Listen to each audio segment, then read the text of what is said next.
লোকে আমায় ভালোই বলে, দিব্যি চরণ সই।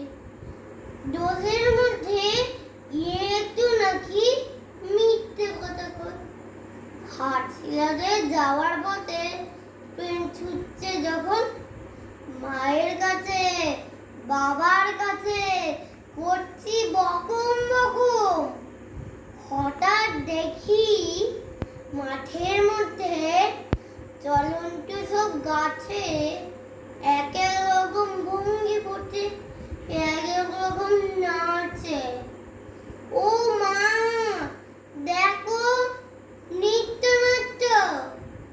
যেই বলেছি আমি, মা বকে দেয়, বড্ড তোমার বেড়েছে পাগলামি।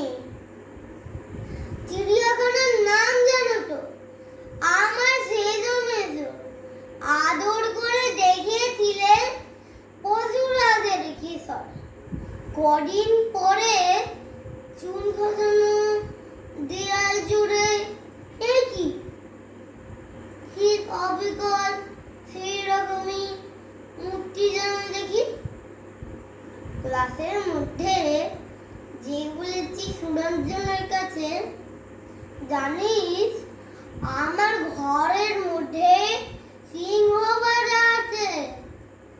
শুনতে পেয়ে দিদিমণি অমনি বলে, শোনো, এইসব কথা আবার যেন না শুনি কখনো। বলি না তাই সেসব কথা, সামনে থাকি। কিন্তু সেদিন হয়েছে কি, এমনই বেকুব, আকাশ পারে আবার ওতে গিয়ে যাচ্ছে শরৎ মেঘের